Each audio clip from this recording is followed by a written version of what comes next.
Як паведамілі ва ўпраўленні ўнутраных спраў брэсцкага аблвыканкама, затрыманыя лідары фанатскага руху аднаго з брэсцкіх футбольных клубаў. Установлено, что оба являются членами бойцовского клуба и участниками так называемых договорных драк.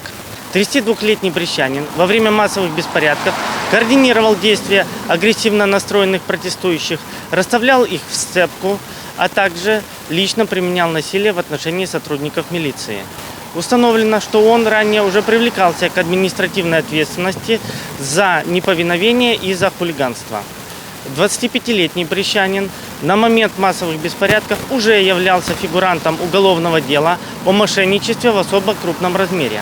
Некоторое время он скрывался от правоохранительных органов, однако сотрудниками ГУБОПИК при поддержке бойцов ОМОН был задержан в Каменецком районе.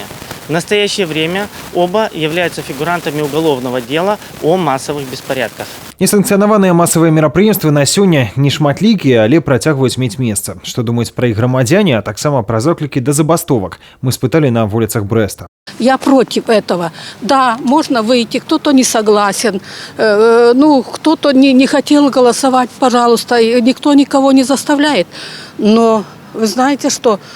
То, что я вижу, как показывает, что они что-то жгут или там дерутся, это тоже это дети же наши, все смотрят это.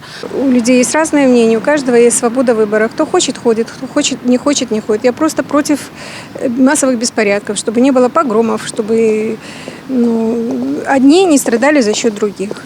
А так у каждого есть свое мнение, имеет право высказаться. Вот я смотрю на эти забастовки, очень много молодежи. Вообще люди, которые, они учатся, они еще не работали, они не зарабатывали деньги, они не знают, как это все строилось и как это все делалось. Это очень обидно, потому что это молодежь, будущее наше считается. Пожилые люди, пожилые люди есть пожилые люди, они разные. Понимаете, у каждого свое. Я отрицательно однозначно. Нельзя разрушать. Хотят говорить, говорите. Высказывайтесь.